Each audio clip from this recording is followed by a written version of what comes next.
अस्सलाम वालेकुम। आज हम बनाना सीखेंगे बहुत ही मज़ेदार और चटपटी किस्म की कढ़ी। आइए शुरू करते हैं। हम एक कढ़ाई में ऐड करेंगे 1 कप ऑयल। उसी के साथ हम इसमें शामिल कर देंगे कटी हुई प्याज, तेज़ पत्ते 2 अदद। हम इसको अच्छे से पकाएंगे जब तक कि ये लाइट ब्राउन ना हो जाए।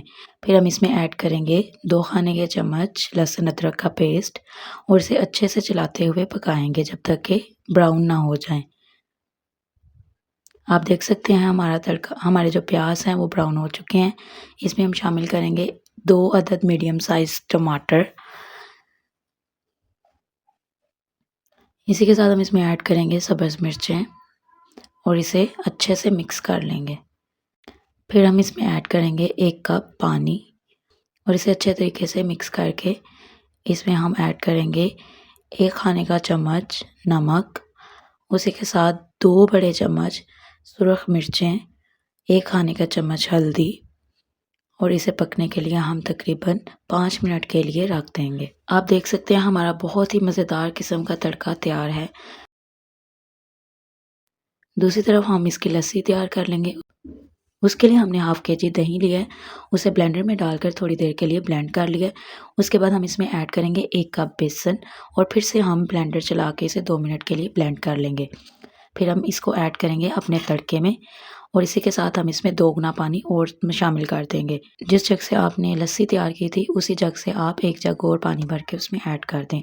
बैटर को हम तड़के में शामिल कर देंगे और ऊपर से ढक्कन लगाकर इसको पकने के लिए छोड़ देंगे। आप देख सकते हैं ऊपर जाग बनना स्टार्ट हो गई है। इसका मतलब ये है कि हमारी कढ़ी पकना स्टार्ट हो गई है। हमने इसे तब तक पकाना है जब तक कि ये जो जाग है ये ख़त्म ना हो जाए। अगर आप चाहते हैं कि आपकी कढ़ी बहुत ही ज़बरदस्त किस्म की बने तो आपने इसको चम्मच के साथ हिलाते हुए लगातार पकाना है ताकि इसकी ये सारी जाग ख़त्म हो जाए जब तक कि ऊपर तरी ना आ जाए। कढ़ी पकने की ये निशानी होती है कि इसके ऊपर एक तरी सी आना स्टार्ट हो जाती है। आपने फ्लेम को ज़्यादा हाई नहीं रखना, बिल्कुल लो मीडियम फ्लेम पे इसको पकाते जाना है। आपने शुरू के 2 मिनट ही बस इसको ढक्कन लगा के पकाना है। अगर आप फिर से इसका ढक्कन लगाएंगे तो वो कढ़ी सारी उबल के आपकी बाहर आ जाएगी। आपने इसको लगातार 10 मिनट तक इसी तरह चम्मच के साथ हिलाते पकाना है ताकि जो इसकी जाग है वो ख़त्म हो जाए। जब कढ़ी से जाग ख़त्म होना शुरू हो जाएगी या बिल्कुल ख़त्म हो जाएगी तब हम इसको ढक्कन लगा के तकरीबन 3 या 4 मिनट के लिए पकाएंगे बिल्कुल दम वाली आंच पे। अब आप देख सकते हैं कि इसके ऊपर एक तरी आना स्टार्ट हो गई है। इसका मतलब है कि हमारी कढ़ी मुकम्मल तौर पर तैयार है। जब भी आप कढ़ी बनाएं ध्यान रहे अगर उसमें जाग होगी तो आपकी कढ़ी नहीं अच्छी पकेगी। पकने की निशानी ये है कि ऊपर ऑयल आना स्टार्ट हो जाता है और उससे हमारी कढ़ी की बहुत ही अच्छी लुक आ जाती है। आप देख सकते हैं हमारी बहुत ही लाजवाब किस्म की कढ़ी तैयार है। अब हम इसका फ्लेम करेंगे बंद और इसमें ऐड करेंगे 1 प्याली भरकर इमली का पल्प। आपने इमली का पल्प बिल्कुल भी स्किप नहीं करना, इससे बहुत मज़े का खट्टा सा टेस्ट बनता है।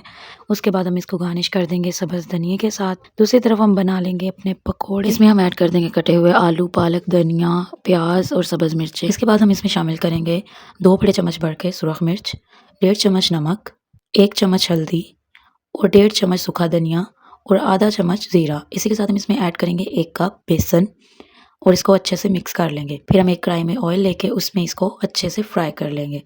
आप देख सकते हैं हमारे बहुत ही मज़ेदार किस्म के क्रिस्पी से पकोड़े बनकर तैयार हैं। अब हम इन्हें आधे घंटे के लिए ठंडा होने रख देंगे। जब हमारे पकोड़े ठंडे होंगे तो हम कढ़ी में ऐड कर देंगे। हम ऐसे करते हैं कि पकोड़े बनाते कढ़ी में ऐड कर देते हैं। कभी भी आपने पकोड़े फ़ौरन बनाने के बाद कढ़ी में ऐड नहीं करने, उससे आपके पकोड़े जो हैं कढ़ी में मेल्ट हो जाते हैं और एक अच्छा टेस्ट नहीं आता। आपने पकोड़े बनाने के बाद उसे 10 मिनट तक रखना है और फिर कढ़ी में ऐड करना है। इसी के साथ तैयार है हमारी बहुत ही मज़ेदार किस्म की चटपटी कढ़ी। अपना बहुत सारा ख्याल रखिएगा। मिलते हैं एक नई रेसिपी के साथ। अल्लाह हाफ़िज़।